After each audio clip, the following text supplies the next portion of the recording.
Hi there, everybody. Good afternoon, and welcome to our final session of day 2 for our InLeeds 2021 event. It's been a really great day with talks from good old Brazier and also Leeds City Council. And our final session today comes from Screen Yorkshire, and I'm really happy to is about how to proof your career now in TV and film. So hello, Richard.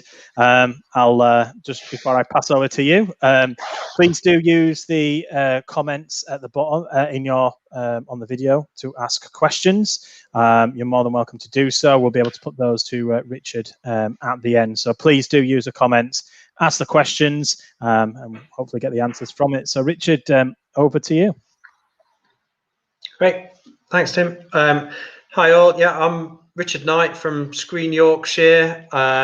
We do a lot of work supporting the film industry in our region. Some of you may have seen me before.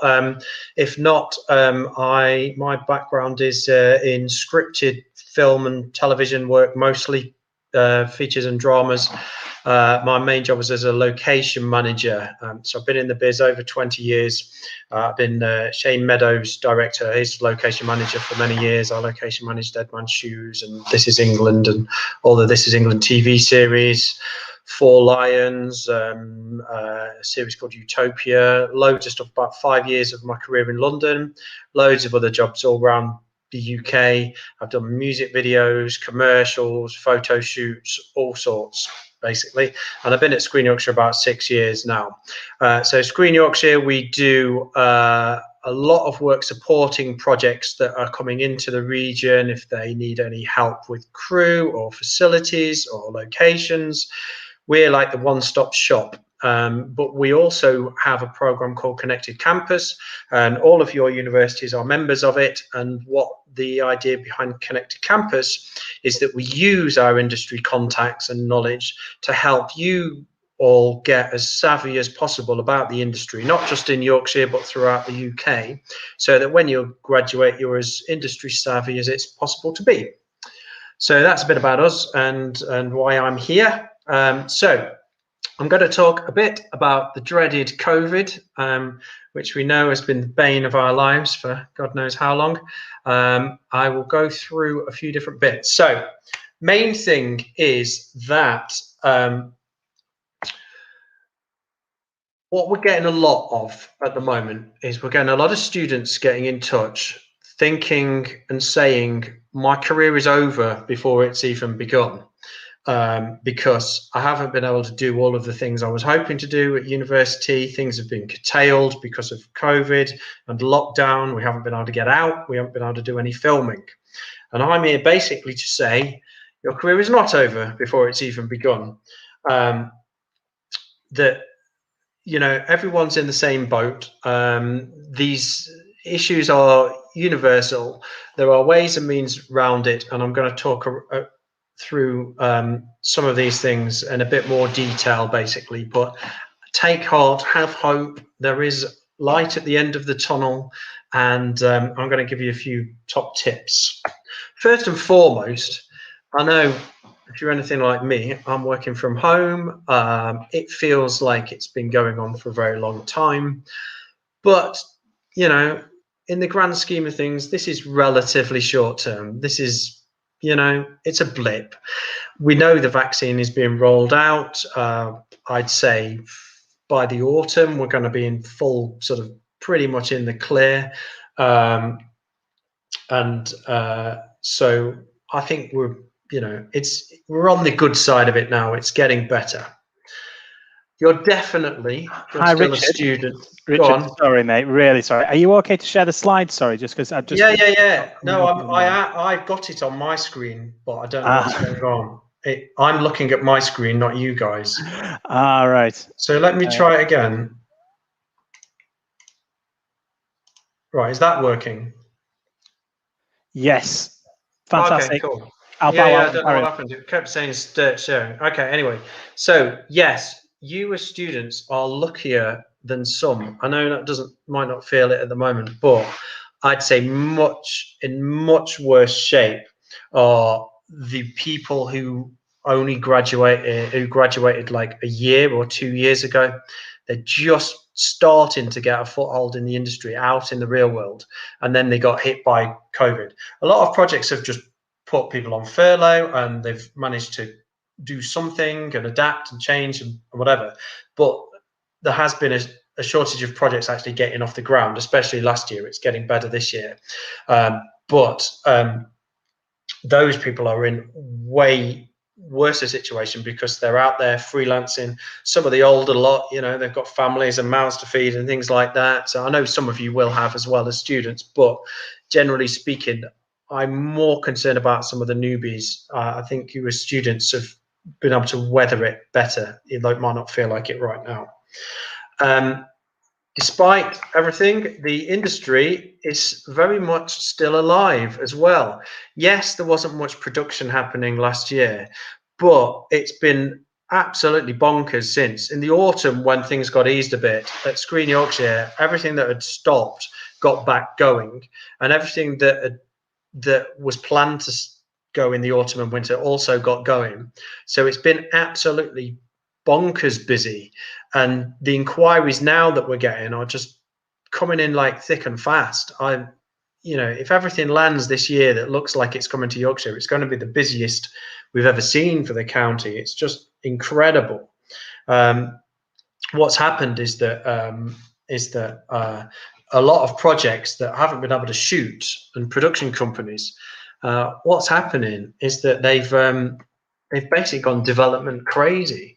I've got friends who are writers and people coming up with ideas for documentaries and light entertainment where they've never had such great depth of contact and volume of contact with production companies, because they've all started to use their resources doing other things and moving away from the actual production, just developing stuff like crazy. So that is it's been eye-opening really about how much that has been happening. The other thing, they work on such long lead-ins as well, these industry people, that some of the conversations we were having last year, middle of last year, say, they were for 2021 anyway, so they're still there. They've not gone away, so it's pretty good. I think we're going to be in good shape. The other big one, which I mentioned, is that employers, they do understand. They know that if you're going to graduate and come out of university this year, they're going to know that your course has been impacted. There's going to be allowances for that. If they're not going to say, oh, no show reel, that means no employment with us, they're going to get it. There's still going to be opportunities. There's still a throughput in the industry. They're still looking for new talent, especially in certain grades where there are shortages of people. So the opportunities are still there, and employers all understand, because employers are all going through it themselves.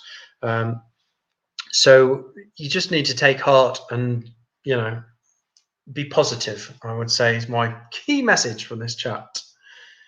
The other thing you need to know as well about our industry, across all of it really, is that we're the most adaptive industry of all. I said right from the get-go back in March of last year, I said, well, if anyone's going to figure out what to do with COVID and how to adapt and continue what we do, then it's us. We're creative industries. We're creative, we do exactly what it says on the tin. And that's exactly what's happened. You've seen loads of different formats getting going. All sorts of different things have been taking place. There's loads of COVID stuff out there, which I'm going to show you shortly, which has been the industry's response to it, basically. So yeah, it's all. I'm way more upbeat than most people about it, but I can see a light at the end of the tunnel, and it's going to be great. So, affirmative action that you might take if you're sitting there now wondering what to do with yourselves, if you haven't been able to do everything that you wanted to do. First and foremost, and I admit this is something that has appeared in the pro world as well. I will say COVID is not an excuse to do nothing.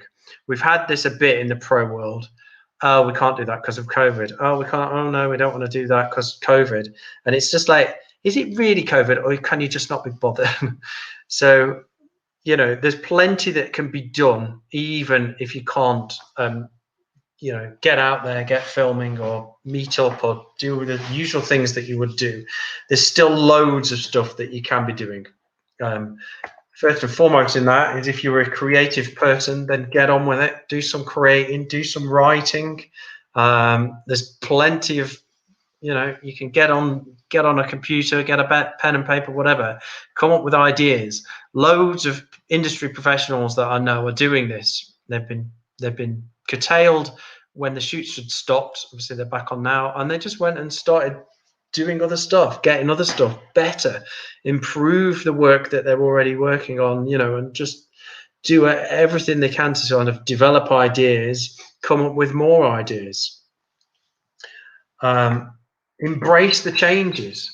We've seen this absolutely loads already. You watch TV now, and you know, virtual audiences has been normalized. Dramas that have played out on using Zoom and online formats, people have just adapted and embraced the changes. Working with some students at the moment who are going to have changed completely their format of what they wanted to do, to move it all to like an online thing, and it's fascinating.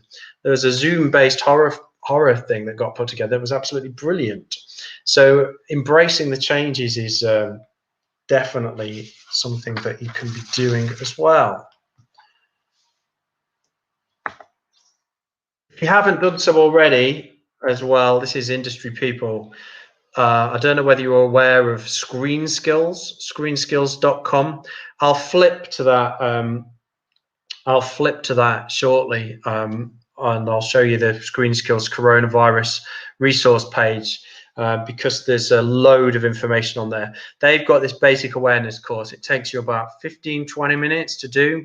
You can do it online, and it just gives information. You know, it's just like a little quiz about just the basic stuff that you can do around the film, you know, being on a film set or getting involved in film.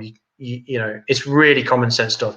Even I got full marks on it, so it must be easy to do, but it's really enlightening and useful. And every single employer wants to see that on the person's CV, that they've taken the Screen Skills Basic Awareness course, and that goes for you guys as potential graduates, all the way through to the director of photography. They all need to have done it, because the insurance won't insure the project unless all the crew have taken it. And mine's expired actually. It runs out. So six months it lasts, but it's well worth doing. There's a more advanced one as well if you feel like you want to do it. If you really want to do the really pro stuff, then you have to start paying for some of the courses, which will get you up to more advanced. But I'll talk about that in a sec. So in addition to the course, when I flip over to the Screen Skills site as well, if you're not already aware, what's also out there as well is a ton of industry guidance as well. So it's mind-blowing how much of it there is. It's all more or less the same, giving information on how to go about making films under COVID conditions. Mostly like, do you need to film inside in the old folks' home? That's going to be higher risk. Could you move your location outside? Not interview such an old person who's someone lower risk, all this kind of stuff. There's tons and tons of guidance out there. The British Film Commission came up with a good chunk of it. Screen Yorkshire, we advised on that and helped get that going for them. PACT and BEC2, the entertainment industry, they've put together some stuff. There's some student guidelines as well, which are worth a look. They're quite similar to the BFC ones as well, but I'll flip shortly to the Screen Skills site so you can see all of that. So there's loads of info. There's videos on there. There's all sorts on how to work under these conditions, which I'll show you shortly. We have new jobs have come up in the industry. Fascinating new jobs. I'm sure you all, when you all started your courses, you didn't really have the ambition of being a COVID assistant on a major feature film or a TV show, but it's a way in. People are doing it. I've got graduates doing it. We've had some people who were being COVID assistants on Gentleman Jack. We had some working on The Syndicate, KML, a big BBC One drama. Do they want to be the COVID person running around with the sanitizer spray and telling the crew to wear masks? No, they do not. Are they working on a major show? Yes, they are. And so we had one in particular, I think she was on The Syndicate. She wanted to work in camera, but she took one of the COVID assistant roles. And then I advised her, I said, look, every time you get a bit of quiet time, just go and have a chat with the camera crew and tell them that you want to work in camera, and learn from them. You can watch what's happening on the set and learn quite a lot, even if you're not in the department. And so that's exactly what she did. And you build contacts that way, and then maybe on the next job they'll say, well, we need a camera assistant, and they'll take her because she was there and inquisitive and helped them make their show. So this kind of stuff happens. So there are jobs on offer, COVID roles at the moment, helping out, but they're ways into the industry, ways of making contact, basically. Cool. Right, I'm going to flip and I'll show you the Screen Skills site. Then I'll just give you a bit more general info on the breaking into the biz. Hold on, bear with me. Let me just get that up. Okay. Okay, can you see that? I hope you can see that. That's right, Richard. You can see it, yeah? Cool. Great. So this is a Screen Skills site. This is screenskills.com. If you want to get into the film and television industry and you don't know Screen Skills, well, you do now. They are massively useful. Screen Skills are the national body for supporting education and careers in the film industry. So this is their COVID resource pack. They've got the basic awareness on production, which is the online module I mentioned, which is this first one here. They've got a link to the British Film Commission's guidelines, which we'll leave that. The pack guidelines, they all more or less say the same. I'll show you the student guidelines as well. Returning to set, there's loads of videos here, which you can flick through to your heart's content, and you can get really, really savvy about it. Again, we've had student inquiries for filming, some of you, maybe some of you, but the best inquiries have put COVID front and center in their inquiries and said, look, we want to do this filming when we're able to after this lockdown, and we are aware of the COVID guidance and we are going to work to it. And that reassures anyone who wants to let them in to do whatever they want to do, that the students are aware of the guidance and they know that they're going to do it safely. So these are the student guidelines here, which you can download if you like. I'll see if I can just open them for you. Hope you can see that. So yeah, it's got there's a ton of information there. There's more info really than you need. I was trying to see if I could develop it myself into like some kind of flowchart, but I just haven't had the chance to do it. So it's 76 pages, which is a lot really, but there's a ton. Basically, it's all there, all the stuff you need to know. I'm not going to go through it all because it's just massive, but and it's quite dry for Wednesday evening to talk about, but you get the idea. There's loads of stuff on here about how to do it. Cool, great. Okay, let me just stop that. Screenskills.com, basically. Hang on. Great. Okay, so that's basically it for COVID. It's basically, from my point of view, it's on its way out. We're kind of at the back end of it already, and it's feeling like really buoyant at the moment. We've got, if anyone knows, the new Leeds studios are going to be open soon. It was going to be last year, then it was going to be over the winter. They have had COVID delays. Is it because of the using COVID thing? I don't know, but they have had delays, I think, but they're going to be up and running. It's going to be massive. It's just on the edge of Leeds, a new centre with some massive studios, and that's going to bring in more projects into our region, which is going to provide opportunities. I'm hoping, because you're all connected campus universities, I'm hoping at some point when they're open and when we're able to get out of our whatever spaces we're in now and fraternize again, I'm hoping to organize a recce, a viewing of the studios for students, so that you can go and have a look at the space and the facilities that are there. My idea being is, one, it's useful to see and interesting for anyone doing film. It's going to be interesting just to see a big studio, especially brand new, state of the art. But also, two, is if you get a job interview there for a production that's there, if you've been there before, you'll know your way around, and that'll have value, that'll have currency when you're speaking to producers, that you know the building maybe better than they do, just by having a bit of a good recce of it, which I'll try to broker as soon as we're able. So for all of you, keep in touch with our kind of there are connected campus representatives at each of your universities among the academic staff, and we keep in touch with them, and anytime we've got opportunities going, we will share, basically. Cool. Right, I'll just sort of finish then with a bit of basic sort of general industry advice. For any of you on film and television courses at your various universities, I deliver way more in-depth information than I can do here.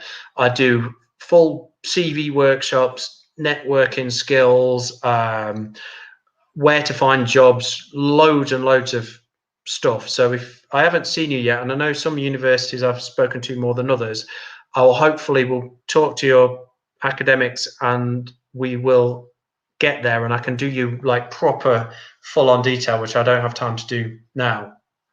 So, but my main advice really, just if I could give you some like 10 minutes of just take-home stuff that I see all the time. I help dozens of people every year, if not more, get into the industry and really try to sort of get people going and get started in it. And my key advice as you come out of university and start looking for work in this mad, crazy, amazing industry, first and foremost, key take home, don't ever pigeonhole yourself too early in your career. My job for all my time, almost all of my career, apart from the first few years at the start, was in locations as a location manager. And I have to say that most other location managers I met who studied film, I didn't.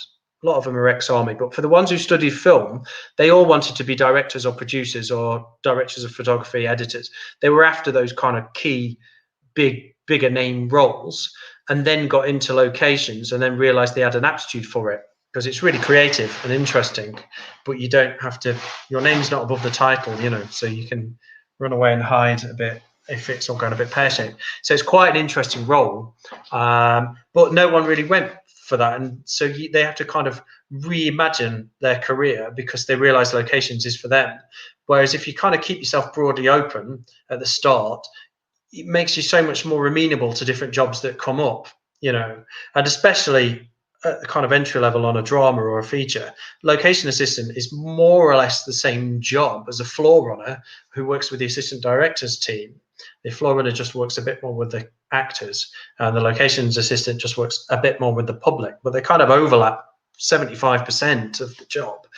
But for every floor runner job going on a production, you'll have 50 applicants, and for every location assistant job going, you'll have 5 applicants, because people just don't even see it as a way to where they want to be.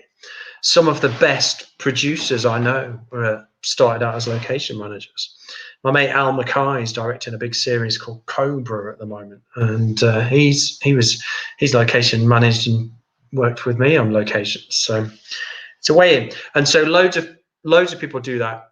Start out going, well, I'm an editor, I want to be a director, then realize, oh, actually, that isn't really my bag. I kind of imagine that I could do that, but it's quite a difficult job that requires a certain skill set. And so it's good to kind of listen to you kind of what works for you, you know. So not everybody is good at kind of standing up in front of all the crew and saying, this is what I want. You know, people can try it at uni, not enjoy it, but then actually really enjoy the edit process. Well, think about being an editor instead, but, you know, be open to stuff. Even if you want to be an editor and a job comes up in production on set, take that, because you can learn a bit about how things are put together before it gets sent to the edit. So definitely don't pigeonhole yourself too early is one of my key pieces of info. I'm currently helping someone get into locations who's been in the costume department for a couple of years, which is quite a fun one. I looked at her CV and thought, surely costume, aren't you on the wrong course? No, I really want to do locations. So, you know, takes all sorts. It's great. The other big piece of advice in this small little bit of short headlines I'm going to give to you is go for the role that's actually on offer. This sounds really obvious and boring, and apologies for those who might have heard me say this before, but if you apply for anything, okay, if you've done some kind of creative stuff at university and you want to be a filmmaker, because loads of people want to, you want to make your own documentaries, you want to make your own movies, and you want the glory and the money and whatever of that, and the creative achievement of that. If you take that mindset into the industry, when you join the industry, you probably will join a relatively entry level, because there's so much money and risk flying around. They won't give you the camera and the 5 million quid unless you're insanely lucky. Most of the time you start at a sort of more entry level. So what happens is, role comes up for a project. Could be, I don't know, Yorkshire vet looking for a junior researcher. It could be, you know, Bangers and Cash. It could be the Steph Show. We get a few people on that. It could be with Warp Films, and it's another feature film like everybody's talking about, Jamie, that I worked on, and they're looking for a floor runner or a camera assistant. And what happens is, camera assistant job comes up and it says Warp Films looking for a camera assistant, and people will reply to that and apply for it, and on their CV it says their name, and underneath their name it says filmmaker or director, and the people reading that CV go, oh, they're a director, and we've already got one of those. The director's been on this project for years, and they're kind of 10 million budget, whatever. We can't, you know, we're looking for a camera assistant. So it sounds obvious, but what you do is, regardless of your aspirations, if you're applying for a camera assistant job, then put camera assistant under your name on your CV. Because I read the CVs and go, I want a camera assistant. Oh, they're a camera assistant. Great. So many people use their CVs as a kind of means of telling me that they're not the person for the job. They want to be, they always say, you know, I've had one literally 3 days ago, the CV says aspiring director, but prepared to start, you know, prepared to take other roles. And it's just like, that's not what I want. I don't want necessarily an aspiring director. I want a runner. I want an assistant. Just go for the role on offer, own that role, do a good job at that. Don't have an eye to like, oh my God, how long do I have to do this for before I get given the reins? It's far better to just do the job that you're there to do well, and they're the people who succeed. Anyway, well, I can talk about more of this. If you haven't had my CV and networking skills, I'll talk about this in much more detail. I'll go through a whole load of CVs and point and laugh at them. It's quite good fun. The other top tip at this stage of your career, which you can do right away, and again, apologies for those who've heard it before, sign up to newsletters. So screenskills.com is an amazing one to sign up to. Screen Yorkshire, our one is great. Sign up for as many as you can that you can find online. Anything where there's a free newsletter for a British Film Institute, British Film Commission, Film London's very good, even though we're Leeds and Yorkshire, they still cover quite a lot of national stuff. So you sign up to newsletters. And what happens then is that you just get regular updates in your inbox. And it's industry news. Most of it will just go straight over your head, but some of it will be useful. There's certainly are constantly in newsletters at the moment is COVID updates as to what's happening. Get information on projects that might be going, things that might be on hold, different things that are happening. It's all useful stuff. What it does, most of it, like I say, won't be relevant, but the very fact that your inbox starts pinging with this industry stuff, the same industry news that's going to me, that's going to, going to Tim Bevan at Working Title, that's going to all these major players in the industry, getting the same industry news that you're getting. So it makes you kind of almost subconsciously feel like part of something bigger, and sort of makes you feel a bit more plugged in than you might feel sitting there, in your student accommodation somewhere. It kind of, the world, it sort of brings the industry more into you, quite surprisingly so. You can follow links, and there might be things on YouTube that are useful, and there's all sorts of different things. So sign up to newsletters, top tip. The knowledge online is a really good one as well. The knowledge, that's info. You can pay the subscription for production intelligence, which is quite expensive. We used to, but we don't anymore, because we kind of get a ton of info without needing to sign up to it. We're usually ahead of production intelligence, we found, because of our connections. Other top tip as well in this kind of, like I say, potted top tips: be persistent as well. Persistence is everything in this industry. You can be surprisingly more persistent than you might think. Targeting is good, rather than just sending an email speculatively to info at such and such a production company. It's better to try and get a name. It's better to go for a job, particularly that's on offer. So be persistent. Always, if you approach somebody, it's always good to do a bit of research on them. You can look them up. Loads of people have an internet trail as wide as, big as anything, So mine, people message me. I've had persistent, people saying that they've admired the locations work I've done. It's like, oh, okay, a bit of flattery. Let's see what they've got to say for themselves. And you can just keep going. I've got people now who have taken the persistence thing quite a lot. I'm close to taking out an injunction on one person.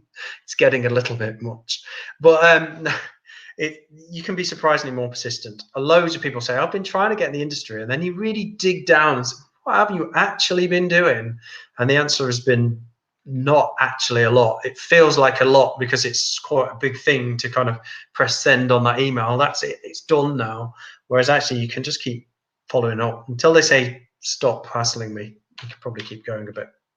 So so that's useful for jobs and other industry stuff. I hate Facebook, as I've said to people before, but it's full of groups where there's information. So, for example, there's a new Facebook group called TV Talent North, and it's mostly factual at the moment. And ITV North, and I think Channel 4 and True North, and some of the other big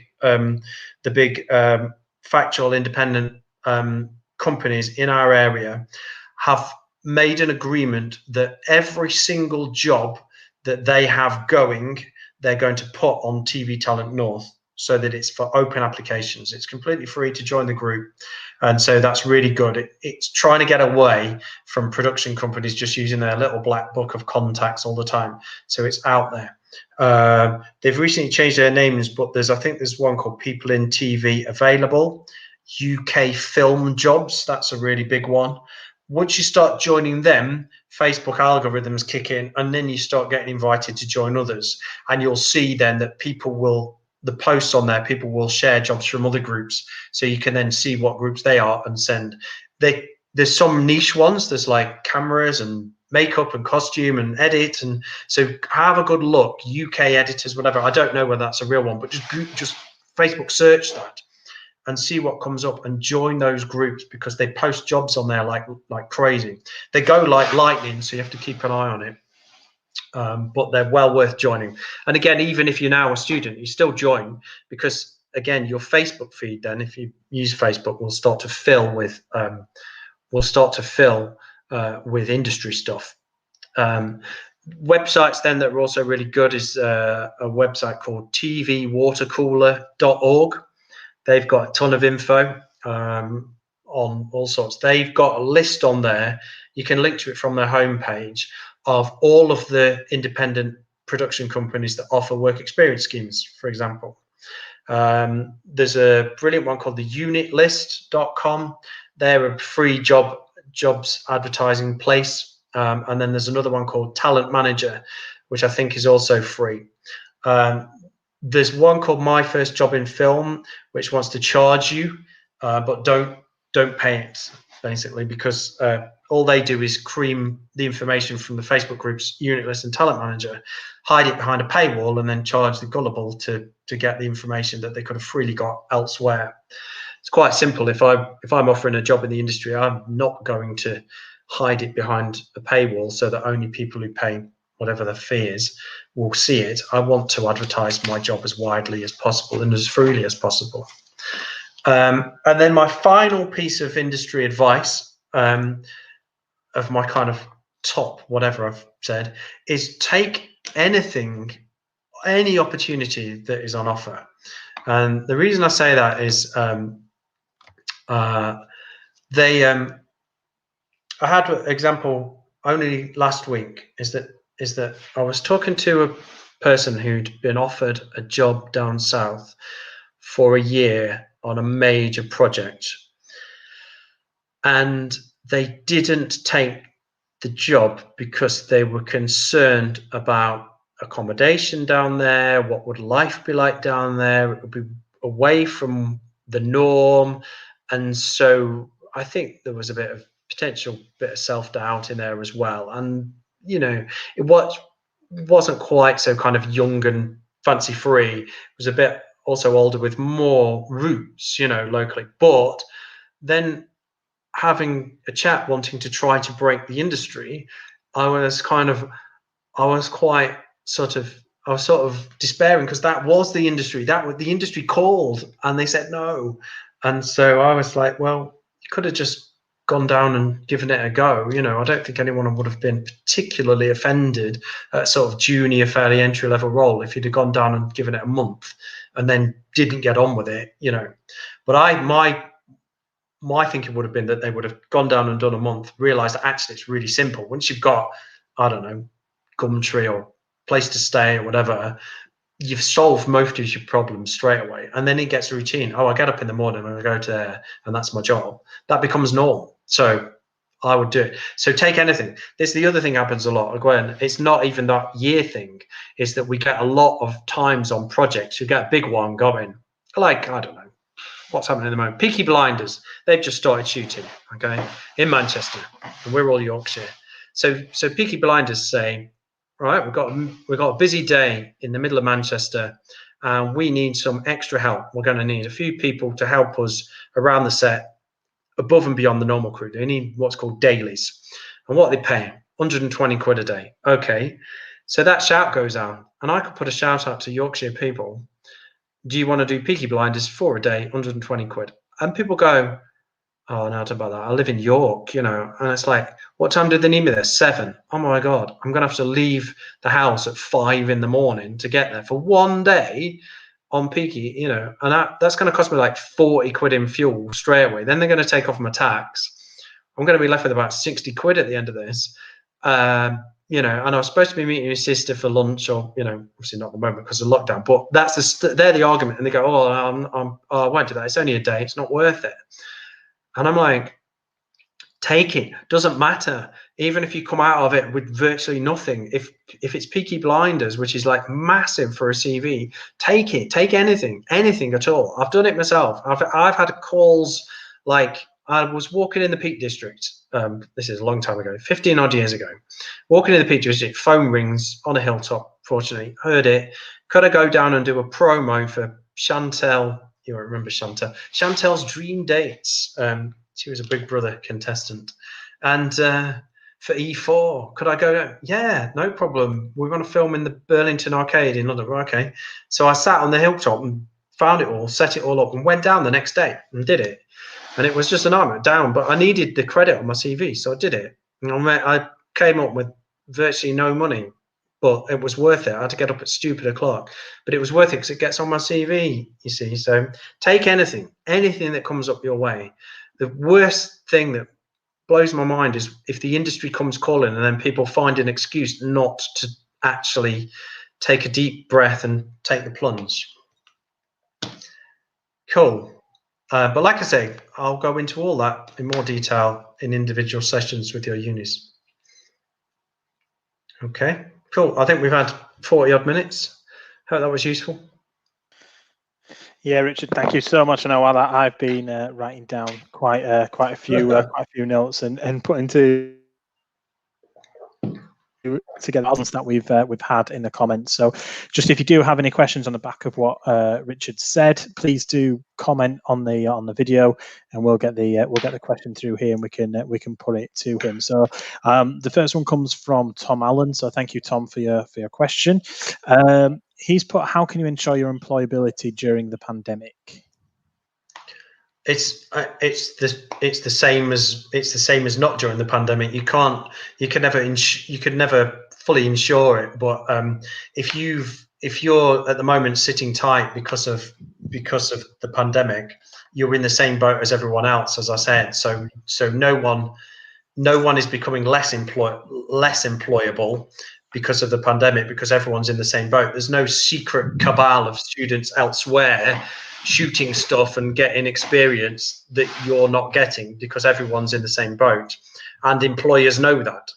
So they'll look at you guys as graduates and know that you've not had the chances that you might have had because of COVID. So I don't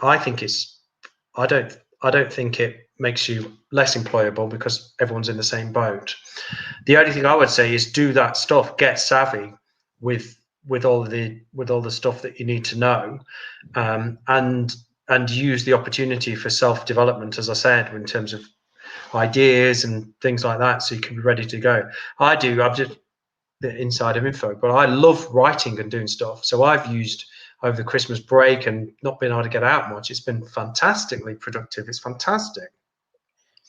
So yeah, it's great. Just keep trying to better yourself if you can. Read books, watch movies, get savvy. adding to those tips that you've already given us. We've also got a question from Michael. So he said, where can you find the COVID support roles? Online, all over Facebook like crazy. I know you're all young now. Facebook's a middle-aged person's format, but sadly, it's horrible. I'm not, like I say, I only use it for, I'm only there really because of work and because of this. So yeah, COVID support roles, they're all over the place. I don't want to share screen now because you won't want to see my crazy Facebook feed. But I bet now on people in TV available and things like that, and TV Talent North, there'll be jobs out there for COVID assistance going now. Yeah. And then people will do them, like I say, because it's a way in. The COVID supervisor one is a little bit more technical, because that involves quite a lot more responsibility. So they're taking people who are like production managers and location managers as well to do it. But they're struggling to hold anybody because it's getting busy. They'll go, oh, I'm COVID supervisor on the job, and then they're, oh, would you like to location manage this job? Yes, I would. So there's a constant throughput of jobs on offer because people are just dropping it the minute anything else comes. Fantastic. And just kind of on the back of Michael's question, because we've still got a couple more which I'll ask. Because we obviously, like you said, we've got a lot of graduates who always go, I want to be a camera operator, I want to be a director, I want to be a producer. Are there any jobs which you think are hidden that people don't think out or think, actually, do you know what, that's a really good opportunity? What kind of roles do you think they are, where the kind of hidden ones in the industry? Well, I've gone quickly because we haven't had much time, but the ways and means of doing the industry, a lot of people, my experience has been on larger projects, and you start at a junior level, entry level, even if you've got a degree. But so you kind of, what I've found is you kind of when you first start, you're doing stuff that's quite basic, and you're like, oh my God, when I was at uni, I did everything, and I did that person's job, that person's job, that person's job. Then you join a bigger job, and suddenly there's 40 people, and everyone's got their own little thing to do, and you do your little thing. And it feels a bit like kind of 3 years at uni for this. But what happens is, as you grow in the industry, your university training and the things you learn comes more and more to the fore as you go. So that's one thing that you can do. The other thing that people do is another way of doing it, is that you stay more higher up as a creative center. And what you do is you do that on short films and small stuff that have got like 10 grand budget or whatever, and you make your own stuff, and then you grow outwards from that, and you get more well known. You get that, you get noticed. Film Hub North find you, and you get a bit BFI money. So then you can grow as a creative center and then grow into the industry that way. That's rarer in my experience. Most people start on the outside and sort of go in rather than sort of grow on the inside. So you just have to get into that mindset. But yeah, a key one that nobody knows about is called EPK, which is electronic press kit, which is filming the behind the scenes. They're always looking for people. You could offer to do some of that, and then you get to point your camera at really cool people. So the best, so Al Mackay, who I mentioned, who is now directing Cobra. If you look at it, it's a massive series. I think it's Sky or Netflix. I can't remember. Yeah, I've heard of it. It's gigantic. He's got hundreds of crew. He did loads of stuff out. He's amazing. And I first met him. He was doing the EPK on This Is England, the film, in 2005, and that's how he got in. The other two best EPK people I ever worked with, most fascinating, were a guy called Louis Fulton and Keith Pepe, and they were doing the EPK for Terry Gilliam's The Man Who Killed Don Quixote originally, and that production was beset by problems. They were filming in Spain, and their whole set got washed away by floods. They were filming near an Air Force base, and they were constantly having jets that they couldn't stop, which they didn't know about. Their main actor, a guy, I can't remember his name, got on this horse and then damaged some part of his kind of lower back, and then was out of action. So the whole thing, the money and everything, they were hemorrhaging money left, right, and centre.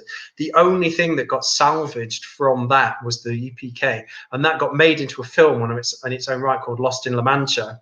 And that launched Keith and Lewis's career, and I worked with them on another feature film that they were directing. So that was EPK gone crazy. Yeah. If you look on the Creative England database for EPK directors, there's only about 4 people listed, and 3 of them are as a result of me telling people that there's nobody there. So yeah. That's fantastic. 3 very important letters for people. But other stuff, no, it's mega. If you want to get into post VFX and stuff like that, there's all sorts, games, stills, there's loads of different ways in. The hardest people to get into the film industry major are people who have graduated, made their own stuff, done some corporate stuff as a director of photography, shot some stuff, maybe shot a few shorts as a director of photography, and then they're trying to crack and get into, like, I want to work in the camera team on Gentleman Jack. And the problem that there is that because the bigger industry doesn't know them, they want to get in at the level that they're used to, which is high end. But because of the money flying around, if it's, several million an episode, or you've got a big movie, the production, they just want people with experience on those bigger movies. They're the hardest people, because you have to say, look, if you want to crack this, you're going to have to drop quite a few clicks lower to get in. And they don't want to do that because they feel like, oh my God, I've been doing this like for 10, 12 years. Why am I going back to that level? They're the hardest of all to help. Fantastic. So there's a second question, which I think it might be same as above, but I'd like to let Ellie's question get a chance, which is, I'm a digital media graduate, super interested in getting into this industry, but not the technical filming side of things, as I was weak in that area. What roles are ideal for me to go into to get my foot in the door, so to speak? I have no experience so far other than my degree. I know loads of people in the industry who've got very little experience in technical. Some of the biggest producers I know wouldn't know an f-stop or a light. They wouldn't know what a Wendy light is or anything. So if you're into creativity, then look at getting in through scripts. Look at script development assistant. That's a great. If I could go back, I'd probably do that. So you're looking at story, you know, or get into casting, casting assistant. Then you're just looking at casting, you know. Most of the jobs around aren't massively technical, you know. If you cameras, yeah, so you've got to know, you've got to be up to date with, you know, the latest RE camera and what it can shoot. I don't know that. I don't get involved. I know a bit about, yeah, okay, this isn't a very well lit image, so we would probably chuck a light over there, but I don't know much about it, you know. And the same with editing. I've had an entire career where I've been effectively fired on the last day of filming. So people ask me about post, I know very little about it because I've had nothing to do with it. So yeah, there's loads of jobs. Production in particular, production, casting, that kind of thing. You don't have to be that techie at all to do it. What you need to be better is a people person and willing to muck in and help out. And if you get an opportunity, just be nice to people, basically, and just do the job you're there for.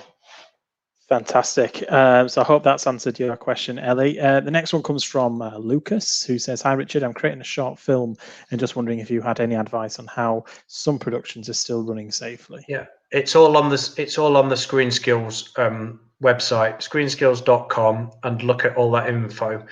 All the info there is how they're doing it, and they are socially distanced crew, reduced crew, filming exteriors where possible. They're avoiding public locations, preferring private ones, avoiding any kind of, if they can, close contact with actors as well and presenters, whatever.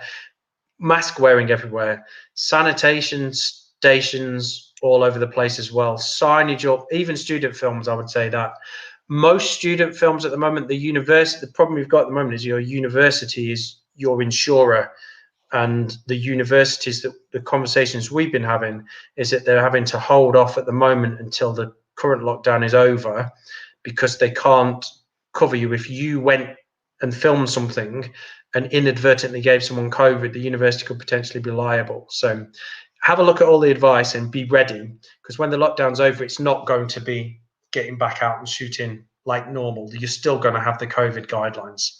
So they just work to the COVID guidelines. It's insane. I did some work on Everybody's Talking About Jamie, additional photography last year, just help set a few things up. But they were spending, you've seen nothing like it. I reckon I saw the time I was there, sort of tens of thousands being approved to go for additional things. You wouldn't believe it. Additional toilets, because you can't use, because of the distancing, you can't have, you know, your actors and stuff standing next to each other at the urinals or whatever. So you need more space. So an additional toilet's like, you know, several grand a week, and you multiply that up. Oh, honestly, you've seen nothing like it. Gallons of sanitization, thousands of masks, additional crew to enforce it. It's mad. Fantastic. It sounds a very difficult setup, but yeah, it's a challenge. Well, the next question comes from Honor. Now, you have kind of already answered some of it, but I wondered if you could maybe give advice to somebody who's been trying for quite a while around this one just coming in. So I graduated in 2020 and applied for positions. I've been unlucky due to lack of my experience. I like the idea of floor management and eager to do an entry-level role. She's used the university service to tailor the CV, but no luck still. So how can you get your foot in the door with no experience? Now, I know you've kind of answered that question, but just any advice to someone just on that perseverance? It's a vicious circle. You can't get a job without experience, can't get experience without a job. The other issue that you have is that if a job comes up, then at the moment as well, because it's picking up, there's a lot going on, but there's absolutely a fact that, especially when it was quiet and as it's picking back up now, is that you've got quite experienced crew out there who've been doing it a few years, who, if a job came up as a floor assistant on a light end show or whatever, if their CV goes in next to yours, they'll get it, because they might have had 3 or 4 other jobs on their CV. And this industry prioritizes number of past experience pretty much over anything else is what gets the jobs. So yeah, my advice would be, yeah, take absolutely anything that comes up. If there's a day, like I said before, if there's anything at all, just be amenable to doing anything anywhere, just to get something on your CV and get contacts is worth it, even if it's just a day. And the trick is, if it's a day, don't put, 29th of January, Media City, one day on 8 out of 10 Cats does countdown or whatever. Just put January 2021 dailies, and then it sort of, it's not lying, but it sort of gets away from the fact that it was only maybe one day, so it just looks better.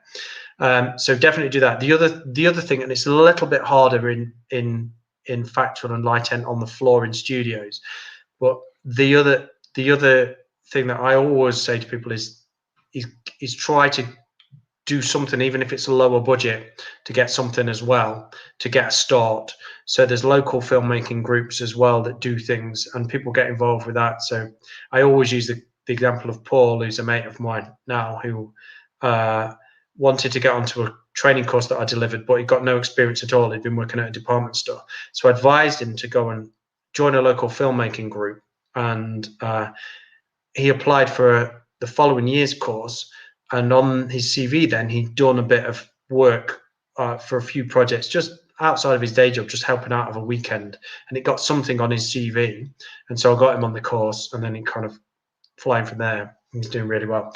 But so just try to get anything going. But I don't know the full answers to breaking it, other than as well, be persistent and keep your ear to the ground for any opportunities that do come up. It's just placement, right place, right time. You send your CV last week to a show, and they're not crewing, they're still pulling their team together, and they haven't got the final presenters in place or whatever, and you're not on the menu at that point. Send it to them next week, and they've got their main floor manager in place. Now the floor manager's looking for their team, and then your CV suddenly becomes exactly right place, right time. It's shockingly bad how often that happens, that people don't go back through their CV, through their emails. They'll just go, oh, we're looking for something, right? Oh, just switch it on now. Facebook, put a shout out, owner, and then it says position filled. It blows my mind. It does annoy me sometimes that happens, because they'll just go, oh yeah, that person, we need somebody. The methods of hiring is not always great. It can be quite chaotic. Yeah, and it's just kind of the more times you go for it, the better. So, Richard, that kind of brings us to the end. So thank you so much for all your advice and your support. Guys, this will be on YouTube and Facebook, so you can keep rewatching this. Please do remember to join us tomorrow from 2 p.m. We've got a student mental health well-being session from 2 o'clock. That'll be held on Teams. The link's on the Eventbrite page, followed by a panel discussion with the public sector, so DWP, NHS, and the Ministry of Justice on that one from 4. Finally, finishing off the week with an SME panel discussion at 6 o'clock. So, Richard, I just want to say thank you so much again for your support and for joining us on this program. So, thank you so much. No worries. Thanks for having me. Thank you so much. See everybody tomorrow. Bye.